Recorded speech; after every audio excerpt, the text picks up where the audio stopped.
এসো সফলতার দিকে। তার মানে নামাজের ভিতরে আসলেই তুমি সফলতা পাবে, তুমি শান্তি পাবে, তুমি মুক্তি পাবে। জোরে বলুন না সুবহানাল্লাহ। আচ্ছা, আমাদের ভিতর নামাজ কই ভাই? যে কোনো প্রকারের জলসায় হোক আর জামাতের কাজ দিয়ে হোক, মানুষ যিনি টুপি পরেন না টুপি পরুক, আর অন্তত নামাজি বেনে যাক। এটা আমরা সবাই চাইবো না? চাইবো না ভাই? চাইবো। যুবক নওজোয়ানেরা আজ বিভ্রান্তিতে পড়ছে, তাদের ভিতরেও আপনি অবাক হবেন। সোশ্যাল মিডিয়ায় দেখবেন, ইউটিউবে দেখবেন, বর্তমান আহলে হাদিস বলে একটি ফেরকা যেভাবে মাথা চাড়া দিচ্ছে, তাদের কৌশল সুকৌশল কিভাবে তাদেরটাকে মানুষের সামনে তুলে ধরা যায়, আপনি অবাক হবেন। যারা জামাতে যাচ্ছেন সেই জামাতি সাথীদের সঙ্গে এই আহলে হাদিস ঢুকে গিয়ে সেখানে পর্যন্ত বলছে নাভির নিচে হাত বাঁধা যাবে না, বুকে হাত বাঁধতে হবে। ওই আপনার এতে যাচ্ছে জামাতে গিয়ে, সেখানে গিয়ে ওই জামাতি ভাইদেরকে বিভ্রান্ত করছে। আর আমির যা বলবে তাই শুনতে হবে না? হবে না ভাই? দেখলে ওইখানেই গিয়ে সর্বনাশটা করতে হবে। জামাতে পর্যন্ত চলে যাচ্ছে। যদি বলেন তাহলে মিলাদে আসছে না? মিলাদে আসছে আমাদের মতো টুপি, আমাদের মতো জামা, আমাদের মতো সবকিছু বলে মিশে গিয়ে তার ভিতর দিয়ে বার বিভ্রান্তি চালু। এই জন্য আজ এখানে মুফতি নাসির উদ্দিন সাহেব চাঁদপুরি, তিনি আমাদের গর্ব। মনে রাখবেন, আল্লাহ তানাকে জবরদস্ত একজন মুফতি, একজন আলেম আল্লাহ তানাকে বানিয়ে দিয়েছেন। এটা আমাদের জাতির জন্য। আমরা যারা ইমামে আজম আবু হানিফা রাহমাতুল্লাহ আলাইহির মাসলাকের অনুসারী, মনে রাখবেন আজ অনেক বড় বড় আলেম ওলামারা পাওয়া যাচ্ছে, কিন্তু মোনাজারা করার ক্ষমতা তাদের নাই। এটা আমাদের গর্ব যে মাকালগাছা চাঁদপুরে, বিশেষ করে এই আমাদের এলাকায় আল্লাহ পাক একজন মুফতি সাহেবকে জন্ম দিয়েছেন, যিনি ইমামে আজম আবু হানিফা রাহমাতুল্লাহ আলাইহির মাসলাককে নিয়ে মানুষের কাছে অন্তত মোনাজারা করার ক্ষমতা আল্লাহ তাআলাকে দিয়েছেন। জোরে বলুন না সুবহানাল্লাহ। আর তিনি আজ আসছেন, আলহামদুলিল্লাহ। কিন্তু মানুষ আলোচনা শুনবে কি? আলোচনা শুনবে কি? বড় বড় আলেমদের কথা শুনতে হবে না? হবে না ভাই? শুনতে হবে।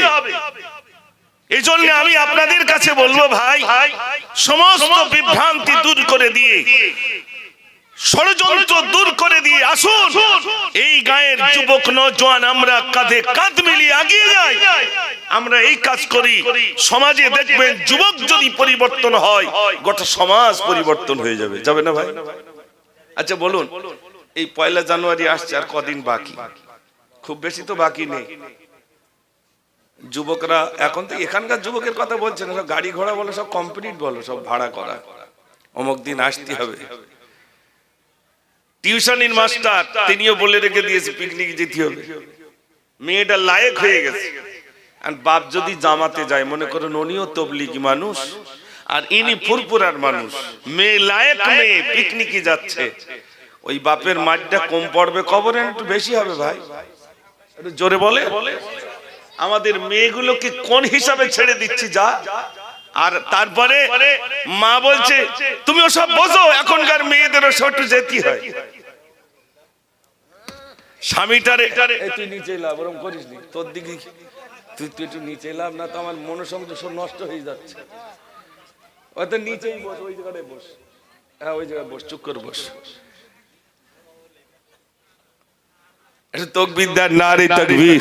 কই যুবক ভাই একটু ভিতরে আসবেন না? গজল বলবো তো, এসো ভিতরে আসলি গজল বলে। এসো, সব দাঁড়িয়ে রয়েছে, কি সব বড়াস। মোল্লাপাড়া, এই কৃষ্ণপাড়া, তারপরে তালপুকুর, এই সাইডে সব যুবকদের যদি ডাকতে হয়, শয়তান বলবে তোরা ওখানে যেতে হবে না। বলবে না? বলবে না? ऐसा आज गंबद वाले मंसूरी दुआ करना,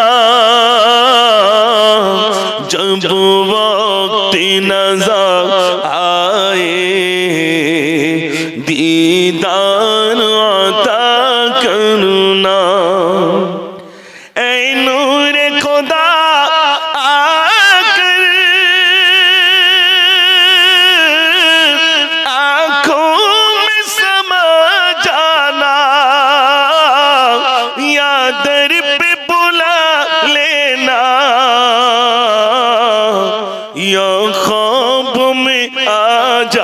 जाना, या दर पे बुला लेना, या ख्वाब में आ जाना, ऐ पर्दनशी दिल के पर्दे में रहा करना, जब वक्त नज़र आए दीदार अता करना। नारे तकबीर। তো বলছিলাম পয়লা জানুয়ারিতে আপনাদের এখান থেকে মানে গাড়ি ঘোড়া সব এখনো বুক হয়নি নাকি ভাই? যা হয় চৈতলের দিক হয়েছে, এখানে হয় না। আমার যুবক ভাইরা যায় না। আমি অনুরোধ করব ভাই, হাত জোড় করে আপনাদের কাছে বলছি, জানারা পয়লা জানুয়ারি যাওয়ার জন্য এখন থেকে অ্যাডভান্স টাকা পয়সা দিয়ে ফিরে আসুন ভাই। ও পথ হচ্ছে শয়তানের পথ, তাই তো নাকি ভাই? আমরা যদি সুপথকামী হতে চাই, বিশ্বাস করুন হিন্দু ভাইরা যেতে চায় না, ও দরকার নাই। সব মুসলিমরা অবাক হবেন, এই রাস্তা দিয়ে সব যাবে তো হাসনাবাদের দিকে, না যাবে না? সব যাবে। অধিকাংশ লক্ষ্য করে দেখবেন এরা কোন সমাজের, মুসলমান না হিন্দু। খবর নিয়ে দেখবেন মুসলমান। বড় দুঃখ, বড় বেদনার কথা বলছি। জাত ভাইকে বাঁচাবে কে? যদি বলেন হুজুর এত মিলাদ হচ্ছে, এত জামাতের কাজ হচ্ছে, তারপরে পরিবর্তন নেই। আল্লাহর নবী সাল্লাল্লাহু আলাইহি সাল্লাম আল্লাহ বললেন, হাবিব আপনি দাওয়াত দেনেওয়ালা, আর আমি আল্লাহ হলাম হেদায়েত দেনেওয়ালা। একটু জোরে বলুন না সুবহানাল্লাহ। হেদায়েত দেনেওয়ালা কে? আল্লাহ। হেদায়েতের চাবি তো আমাদের কাছে নেই, কোন আলেমের কাছে নেই, কোন নবীর কাছে নেই। আল্লাহ বললেন আপনি দাওয়াত দেনেওয়ালা, আমি আল্লাহ হেদায়েত দেনেওয়ালা। আপনি দাওয়াত দিয়ে যান, বলুন, বারবার বলুন, বারবার বলুন, আমার বান্দাদের কাছে বলুন, আপনি বলে যান। বিশ্বনবী সাল্লাল্লাহু আলাইহি সাল্লাম একবার নয়, দুইবার নয়, কতবার কি বলেছেন ভাইরা আমার। বিশ্বনবী সাল্লাল্লাহু আলাইহি সাল্লাম মানুষের দুয়ারে দুয়ারে গেছে, তুমি একবার বলে নাও লা ইলাহা ইল্লাল্লাহ মুহাম্মাদুর রাসূলুল্লাহ সাল্লাল্লাহু আলাইহি সাল্লাম। ভাইরা আমার, বিশ্বনবী সাল্লাল্লাহু আলাইহি সাল্লামকে তারা মুখে থু করে থুতু দিয়ে দিল, আমার রাসূলের মুখে থুতু নিক্ষেপ করলো। রাসূল কারীম সাল্লাল্লাহু আলাইহি সাল্লাম দুটো হাত তুলে বললেন আলহামদুলিল্লাহ। তারা চিন্তা করলো কেমন মানুষ, যে মানুষটার মুখে থুতু দিলাম তিনি বললেন আলহামদুলিল্লাহ।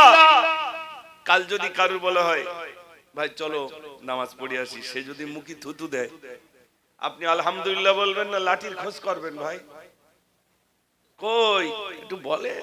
আমরা বলবো এই তুই মুখে থুতু দিলি কেন, তুই যাবি না, ঠিক আছে। আর রাসূল করিম সাল্লাল্লাহু আলাইহি ওয়াসাল্লাম মুখে থুতু দিয়েছে, আর রাসূল দুটো হাত তুলে বলছেন আলহামদুলিল্লাহ। তারা চিন্তা করছে কেমন মানুষ, আমি যদি আমার মায়ের মুখে থুতু দিতাম, মা আমাকে কটু কথা বলতেন। ভাইরা আমার, বিশ্বনবী সাল্লাল্লাহু আলাইহি ওয়াসাল্লামের এই আদর্শ দেখে সে চিন্তা করলো যদি আমি আমার মায়ের মুখে থুতু দিতাম, মা আমাকে কটু কথা বলতেন। আমি যদি আবার আব্বার মুখে থুতু দিতাম, আমার আব্বা আমাকে পেটাই করতেন। কিন্তু কেমন মানুষ, আমি বুঝেছি একজন নবী আসবে, ইনি হয়তো সেই আখেরি জামানার নবী। আমার রাসূলের এই আদর্শ দেখে আর বলতে হলো না, সঙ্গে সঙ্গে ইসলামের কলমা পড়ে মুসলমান হয়ে গেলে। জোরে বলুন না সুবহানাল্লাহ।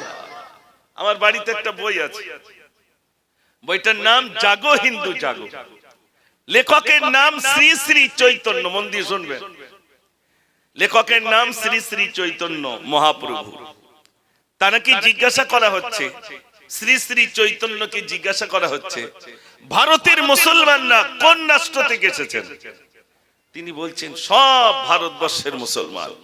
তো পিন মাছের মতো এত হলো কিভাবে? ছাড় বলবেন না। মুসলিমরা যখন কোন পুকুরে স্নান করত, আর পুকুরের পাড় দিয়ে যদি কোনো হিন্দু ভাই হেঁটে যেতেন, মুসলিমরা গায়ে জল ছিটিয়ে দিত, তখন আমরা বলতাম বেজাত হয়ে গেছে।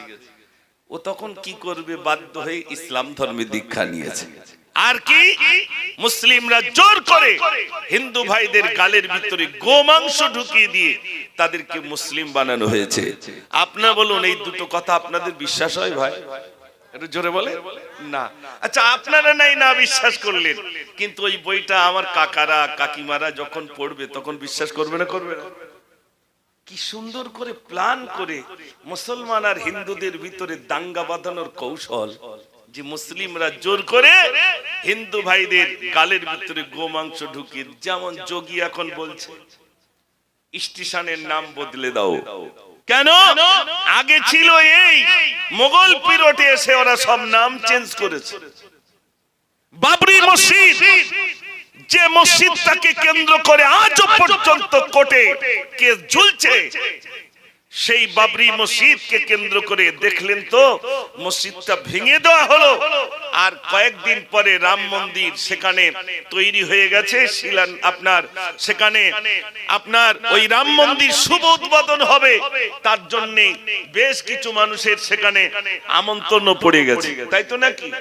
আপনার এখানে যারা আছেন সত্য কথা বলুন, কোন কারোর জায়গায় ইচ্ছা করে জোর করে মসজিদ বানালে সেই মসজিদে নামাজ হবে? জোরে বলেন, তার নামাজ তো হবেই না। মুসলিমরা কখনো কোথাও জোর করে কারোর সম্পদের উপরে যদি মসজিদ বানায়, ইসলাম শরিয়াত বলছে সেখানে নামাজ হবে না। এমন কি যদি মনে করেন মসজিদ বানাবো সরকার তরফ থেকে, এখান থেকে সেখান থেকে সুদের টাকা, এর টাকা তার টাকা নিয়ে মসজিদ বানাবো, সেই মসজিদে নামাজ হবে? হবে না। তাহলে বলো, ভারতবর্ষে পর্যন্ত মুসলমান আর হিন্দুদের ভিতরে ফারাক করার জন্য, পার্থক্য করার জন্য, তাদের ভিতরে আপনার হিন্দু আর মুসলিমদেরকে ভিন্ন, অর্থাৎ মুসলিম আর হিন্দুদের ভিতরে ডিভাইডেড বানানোর জন্য এক শ্রেণীর ষড়যন্ত্র শুধু মুখে নয় বরং বই পুস্তকেও বেরিয়ে গেছে। আমি সেই বইটা আমার আজও আছে। আজ আমি আপনাদের কাছে প্রমাণ করব আমরা জল ছেটানো মুসলমান না গোশত ঢোকানো মুসলমান, এটা একটু প্রমাণ করব ইনশাআল্লাহ। আমার ভাইরা, ছোট জায়গা, এটা রাস্তার উপরে, বলেন ভাই, রাস্তার উপরে জায়গা সংকীর্ণ হয়ে গেছে, তারপরেও যুবক ভাইরা এই রাস্তার উপরে জলসা দিয়েছেন, আলহামদুলিল্লাহ। আমার কথাগুলো একটু মন দিয়ে শুনবেন ভাইরা। আমরা এখানে যারা উপস্থিত আছি, হিন্দু আর মুসলিম, এই যে বইটা বার হলো জাগো হিন্দু জাগো, তার মানে আমার হিন্দু ভাইদেরকে জাগানো হচ্ছে। মুসলিমরা জোর করে আমাদের উপরে জুলুম করে তলোয়ার দেখিয়ে দেখিয়ে মুসলিম বানানো হয়েছে। এই পর্যন্ত কেউ একজন দাঁড়িয়ে বলতে পারবেন যে, কেউ বলতে পারবে বলে মনে হয় যে আমাকে তলোয়ার দেখিয়ে আমাকে ইসলাম কবুল করানো হয়েছে? বলতে পারবে ভাই? না না। ভাইরা, হযরত বিলাল রাদিয়াল্লাহু তাআলা তানার মনিবরা তানার উপরে জুলুম করতে শুরু করলো। বিলাল রাদিয়াল্লাহু তাআলা উপরে জুলুম করতে শুরু করলো। ও সোনার ভাইরা আমার, উত্তপ্ত মরুভূমির উপরে চিৎ করে শুইয়ে দেওয়া হলো। পিঠের চামড়াগুলো গুটিয়ে যায়। বেলালকে বলা হলো, বেলাল তুই ভুলে যা, তুই ভুলে যা, তোর মনিবকে তুই ভুলে যা, তোর আল্লাহকে তুই ভুলে যা।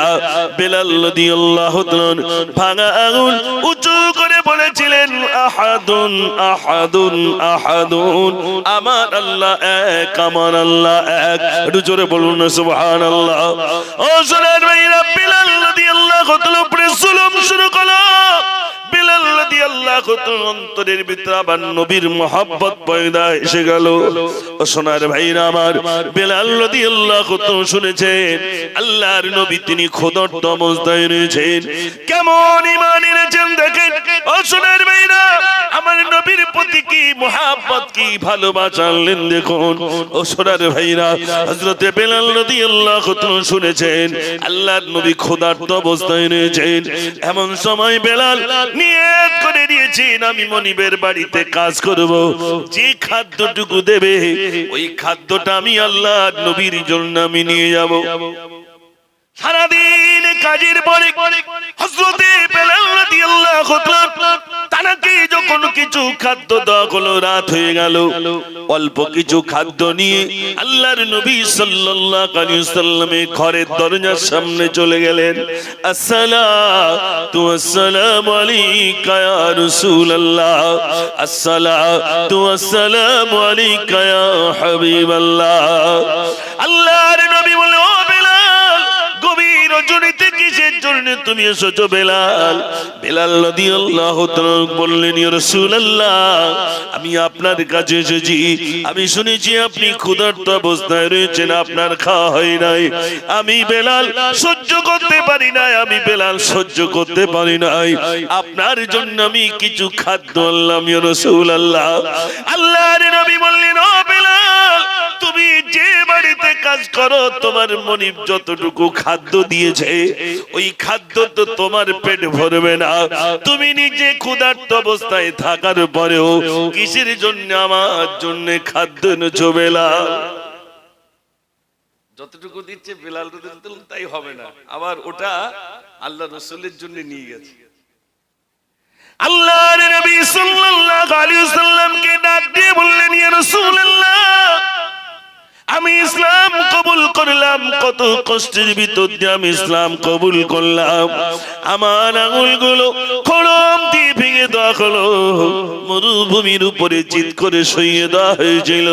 ইয়া রাসূলুল্লাহ, আমার পেটের চামড়াগুলো গুটিয়ে যায়, আমার পেটের চামড়াগুলো গুটিয়ে গিয়েছিল ইয়া রাসূলুল্লাহ, কিন্তু আপনার মহব্বত আমার কলিজা থেকে কেড়ে নিতে পারে নাই।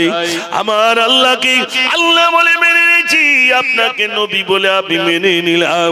ইয়া রাসূলুল্লাহ, আমি যতদিন বেঁচে থাকবো আপনার মহব্বত, আপনার ভালোবাসা আমার কলিজা থেকে কেউ কেড়ে নিতে পারবে না। একটু জোরে জোরে বলুন না সুবহানাল্লাহ। ইসলাম কবুল করেছেন, এত কষ্টের পরে আমার রাসূলের জন্য খাদ্য আনলেন। ও শুনেন ভাই, আমার রাসূলতে বেলাল রাদিয়াল্লাহু তাআলা কাবা শরীফের ছাদের উপরে রইলেন, নিচে থেকে বললেন, বেলাল। আল্লাহর নবী সাল্লাল্লাহু আলাইহি সাল্লাম বললেন, বেলাল তুমি আযান দাও। বেলাল রাদিয়াল্লাহু তাআলা চুপটি করে রইলেন। আল্লাহর নবী বললেন, ও বেলাল তুমি আযান দাও। বেলাল চুপটি করে রইলেন। দ্বিতীয়বার বললেন, বেলাল তুমি আযান দাও। বেলাল রাদিয়াল্লাহু তাআলা আযান দিতে শুরু করলেন।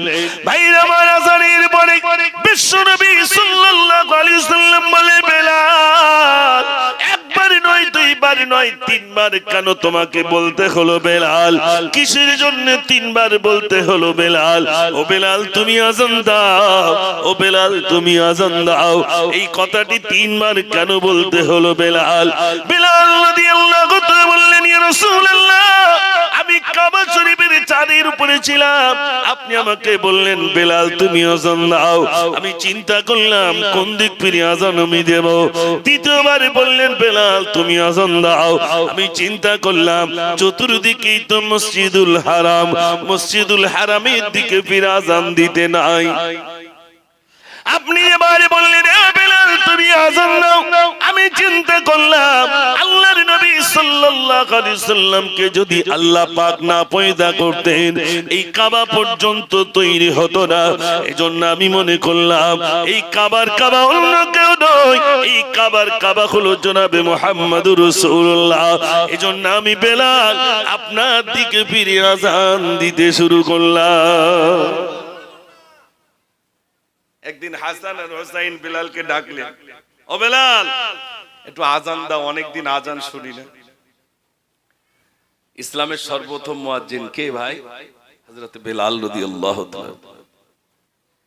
আল্লাহর নবী সাল্লাল্লাহু আলাইহি ওয়াসাল্লামের ওফাতের পরে হযরত হাসান আর হুসাইন বেলালকে বললেন, বেলাল ও বেলাল তুমি একটু আযান দাও। বেলাল আযান দাও। বেলাল রাদিয়াল্লাহু তাআলা আযান দিতে শুরু করলেন। আল্লাহু আকবার, আল্লাহু আকবার, আল্লাহু আকবার, আল্লাহু আকবার, আশহাদু আল্লা ইলাহা ইল্লাল্লাহ। যেইরা বললেন আশহাদু আন্না মুহাম্মাদার রাসূলুল্লাহ, বেলাল বেহুশ হয়ে পড়ে গেলেন। বেলালকে যখন সুস্থ করা হলো, ও বেলাল, ও বেলাল তুমি আযান দিতে দিতে পড়ে গেলে কেন? বেলাল কিসের জন্য তুমি পড়ে গেলে বলো? বেলাল বললেন, ও হাসান আর হুসাইন আমি এজন্যই বেহুশ হয়ে পড়ে গেলাম। আমি যখন আযান দিতাম আমার যখন বলতাম আশহাদু আন্না মুহাম্মাদার রাসূলুল্লাহ, আমি শাহাদাত আঙ্গুল উঁচু করে আল্লাহর নবীর দিকে তাকিয়ে বলতাম আশহাদু আন্না মুহাম্মাদার রাসূলুল্লাহ। আল্লাহর নবীকে আমি আযান দিতে দিতে যখন না দেখতে পেলাম, আমি বেলাল সহ্য করতে পারলাম না, আমি বেলাল বেহুশ হয়ে পড়ে গিয়েছিলাম। একটু জোরে বলুন না সুবহানাল্লাহ। ভাই, ইসলাম কবুল করেছেন, নবীর প্রতি অটুট মহব্বত রেখেছেন, ঠিক কিনা ভাই? আমরা ইসলাম কবুল করেছি, কিন্তু মহব্বত কোথায়? কোথায় মহব্বত? রাসূলের প্রতি কোথায় মহব্বত? কুল ইন কুনতুম তুহিব্বুনাল্লাহ ফাত্তাবিউনি ইউহিব্বুকুমুল্লাহ। আমার এখানে যত ভাইরা রয়েছে, রাসূলের প্রতি কোথায় মহব্বত? ইসলাম কবুল করেছি আলহামদুলিল্লাহ। আল্লাহ আমাদেরকে মুসলমানের ঘরে জন্ম দিয়েছেন, তাই আজ ইসলাম পেয়েছি, তাই তো নাকি ভাই? যদি না দিতেন কি পেতাম ভাই? বলুন, রাসূলের প্রতি মহব্বত কোথায়? যদি মহব্বত থাকতো জমে জমে এখানে বসে যেতাম। ও সোনার ভাইরা আমার, হযরত আবু বকর সিদ্দিক রাদিয়াল্লাহু তাআলা, যিনি বিশ্বনবী সাল্লাল্লাহু আলাইহি ওয়াসাল্লামের সঙ্গের সাথী, হযরতে আবু বকর সিদ্দিক রাদিয়াল্লাহু তাআলা আমার নবীকে এত প্যার করতেন, এত মহব্বত করতেন, এত ভালোবাসতেন। ও সোনার ভাইরা, বিশ্বনবী সাল্লাল্লাহু আলাইহি ওয়াসাল্লাম দুনিয়া থেকে বিদায় হওয়ার পরে হযরতে আবু বকর সিদ্দিক রাদিয়াল্লাহু তাআলা তিনি এবার মনে মনে বলেন, আল্লাহর নবী তো আমাদের থেকে বিদায় হয়ে গেলেন, কিন্তু একবারের জন্য বলে গেলেন না, আবু বকর আবু বকর আমি চলে যাচ্ছি, আমার কবরের পাশে তোমার কবরটা হবে। আমি আবু বকর আমার কথাটাতে একবার বলে গেলেন না। হযরত আবু বকর সিদ্দিক রাদিয়াল্লাহু তাআলা চিন্তিত, আমি মক্কার সাথী, আমি মদিনার সাথী, আমি জাবলেসুরের সাথী, আমি আবু বকর আমার কথাতে একবারও বলে গেলেন না। হযরত আলী রাদিয়াল্লাহু তাআলা কে ডেকে বলেন, আলী শোনো শোনো, আমি একদিন ইন্তেকাল হয়ে যাব। ও আলী শোনো, আমি একদিন ইন্তেকাল হয়ে যাব। আমার পক্ষ থেকে আল্লাহর নবী রওজাত এসে বলবে, আসসালামু আলা মাওলানা মুহাম্মদ ওয়া আলা আলি সাইয়্যিদিনা